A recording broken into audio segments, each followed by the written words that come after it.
Okay, I just got off the phone with the old man, right? As usual, it was a very heated,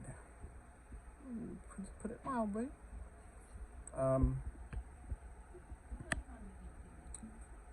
You know, a case of people always interrupting each other, refusing to be, well, I'm gonna say I didn't allow myself to be overridden.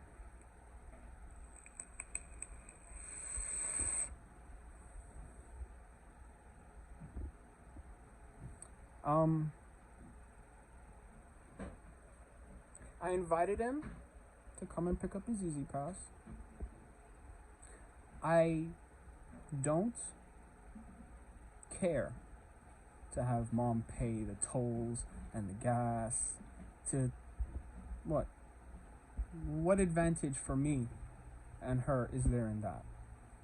I get nothing from that. That's not a deal I want to make. I'm not going to pay out of my money to bring him his Easy Pass. He can come and get it anytime if he wanted to, but he won't.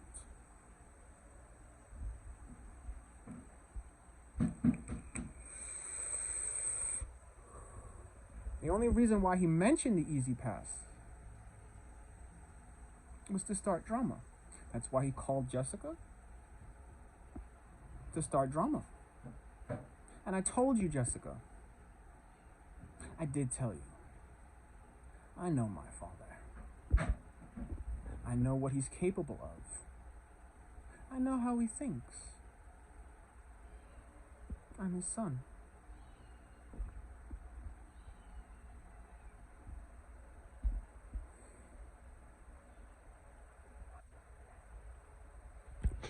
So you were so intent on having me call him and talk to him about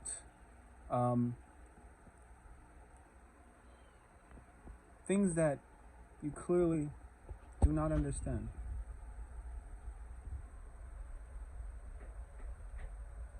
My mother might have her ways about being controlling and about certain things or whatever, but it's exasperating. But hey, I want to change it, but I can't right now. Well, I can, and I'm working every second on it. Every second. Okay.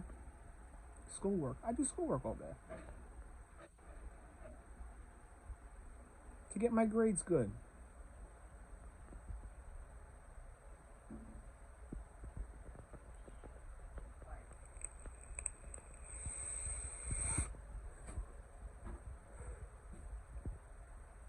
I work hard at keeping my word. I don't forget to go to the bank because I'm showing off whatever or getting distracted. No, I don't forget to pay my employee slash in training tradesman. I don't not pay my junior tradesman so that I can pay for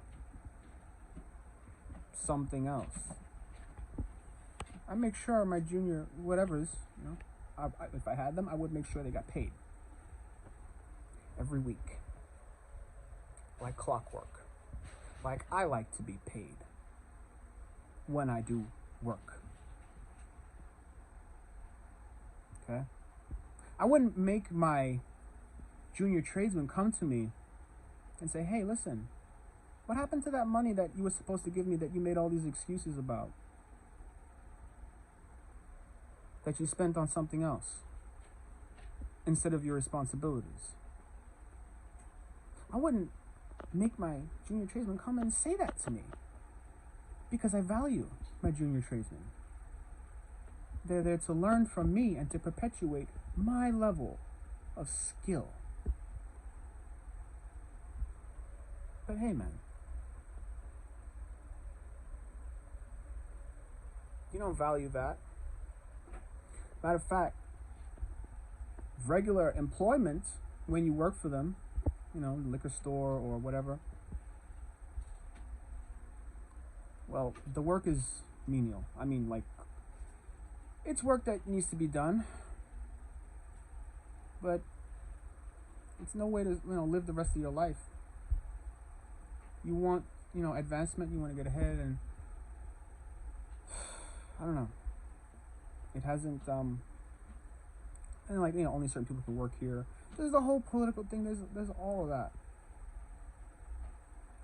But, to think of living your life on the whole, you work, well, you're born, you go to school, they teach you how to get a job. They don't teach you nothing else. They don't teach you how to, you learn that shit later, on the fly. They didn't teach you that. Shit like that,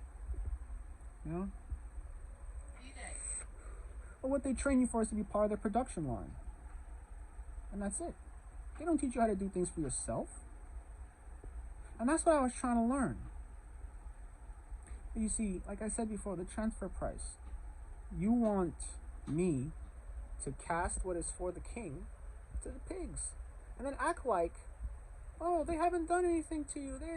To insist that these people haven't done anything to me. And then when I refuse to swallow that, you tell me that I'm a disgusting person because I'm a butt man for girls, and because, we're gonna get a little adult here. I told my dad that I eat pussy, right? So he comes back at me with, oh, you're a disgusting person, like you eat fuzzy burger, and every time he brings it up or I bring it up, whatever. He's always used the term fuzzy burger. A fuzzy burger is a woman that doesn't keep herself clean. She's, she doesn't shave. She doesn't control that stuff down there. She's au naturel. And when he says it, when he says it, eating fuzzy burger, no, nasty. It's disgusting. No, heck no. No.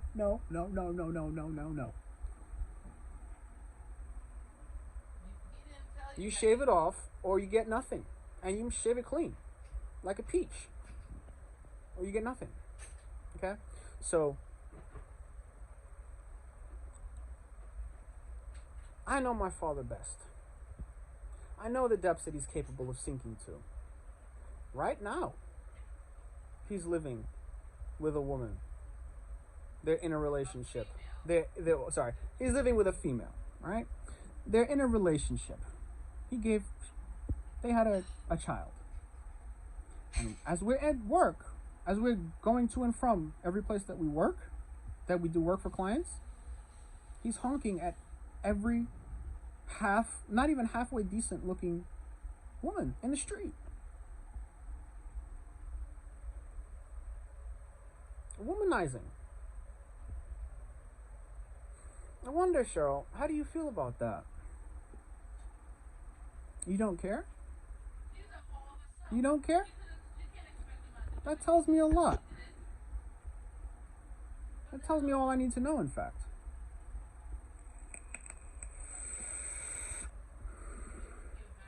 That tells me everything I need to know. Okay? If you don't care about that, that's even less reason to cast what's for the king to the swine. Okay? Now somehow, I have all these suspicions and they get confirmed. I knew that wasn't his house. I knew he wasn't living in his own house. But that's his fault. He was living with his wife. He could have done the smart thing, been good to his family, not been a womanizer, and listened when I begged him, please do these things. When I protested what he was doing, and he tells me I'm lying.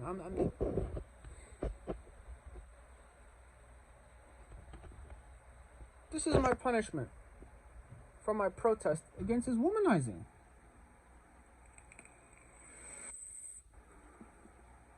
That's what he sees where I am and certain other things as.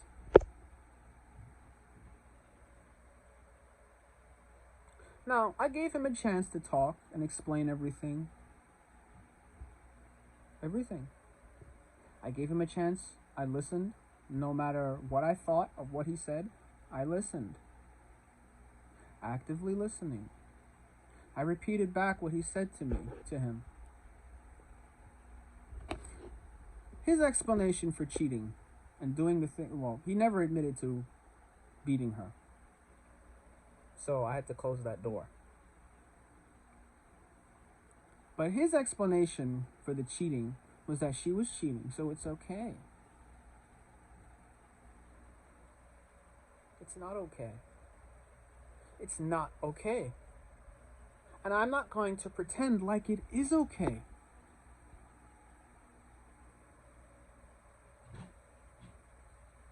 Okay?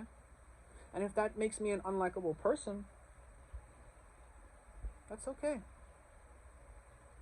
That should tell you enough about me to know I like myself.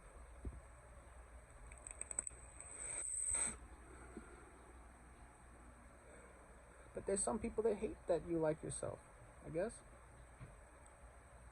They don't like confidence because they have a vested interest in tearing you down because you threaten their way of life.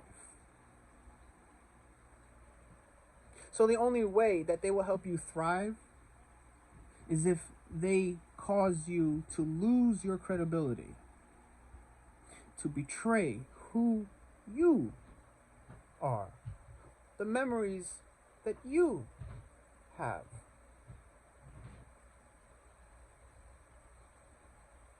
Of them.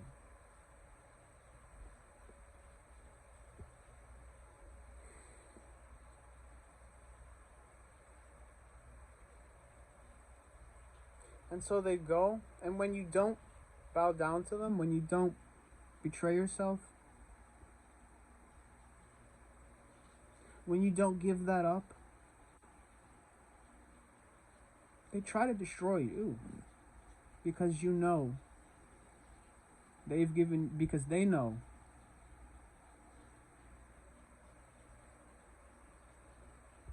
the gloves are off. They know it. And they know that if you succeed, it's their ass. To all the things that they've done to you, they see nothing wrong with. They totally invalidate you. They will totally invalidate you if you let them. Because you are a threat to them. They're going to try to claim the moral high ground. Because you are a threat to them.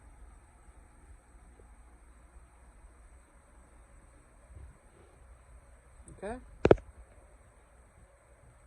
So his explanation, and this goes out to you, Jessica, his minimalization of what he did, that he never, he acts like there's nothing wrong with it. Because she was doing it. Right? Because she was apparently doing it with Billy. This introduces a totally irrelevant line of conversation. Well, I tried to venture down it, but he insisted that she cheated. Listen, it doesn't matter if she cheated. Get rid of her then. Get away from her. Leave. Just leave.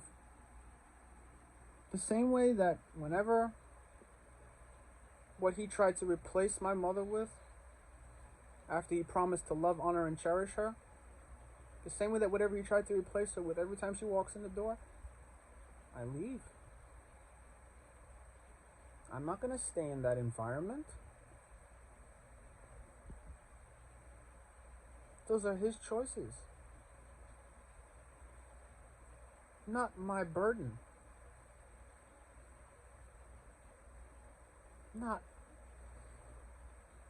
I'm not going to take responsibility for his choices. That's what it boils down to.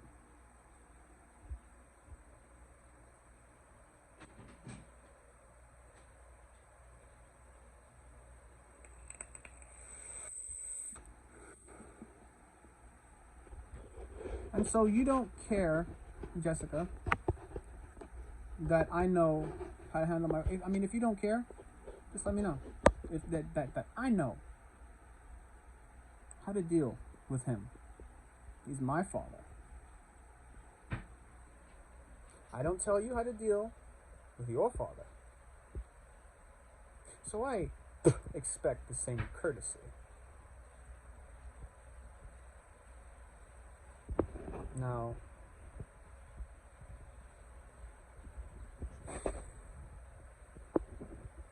so, and I did tell you. He didn't have to call you. He didn't have to say anything. And he didn't call the cops, just like I told you.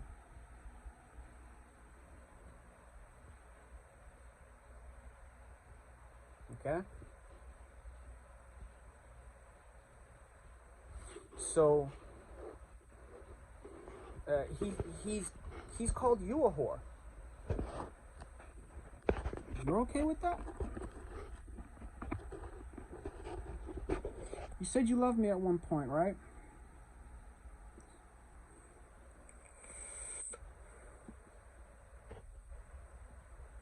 Well, he says you don't want nothing to do with me.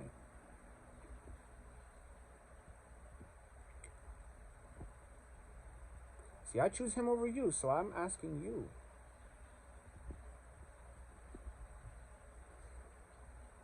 What do you want to do? Jessica? Because I know this man tries to poison my life at every turn. Every piece of breadfruit, every check, every time he buys breakfast for us in the morning, every time he gives me money to buy food and buy gas and to let me use his Easy Pass to get to him, every time he lets me drive his car to get to him, it has a dual purpose. He's less concerned with me learning what he does, because as he so eloquently told me, and he asked me to find my replacement, right? Again, I can replace you, whatever. And I told him about you, Sammy. I don't, whatever. Fucking this guy. But you weren't old enough at the time, so. Anyway, he wants me to find my replacement or whatever. Listen, this man has taught me that blood don't mean nothing. Nothing. If you stand up to an abusive person, if you stand up to a womanizer and you say this is not okay, and you stick to your guns, hey, well, you'll end up like me.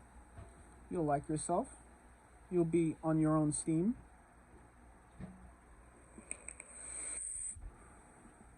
Well, you'll run into people who'll help you along the way. But you need to stay focused on pulling yourself up by your own bootstraps. Because the people that are supposed to help you, they want to tear you down. They don't want you to win. They want to hold the idea of winning out to you. The same way that you see the meme of the guy running on the treadmill with the money in front of his face on the fishing hook with the banker behind him. Or with whoever holding the fishing rod with the money like a lure on the end of the thing. He's running on the treadmill thinking he's going to get the money, he's going to get the money. Every time he reaches out for it, jerk, jerk, jerk, jerk, jerk. Right? So I had the Audi out there the other day because he thought there was a chance that he could just break me, make me, betray myself. And now there's no Audi out there.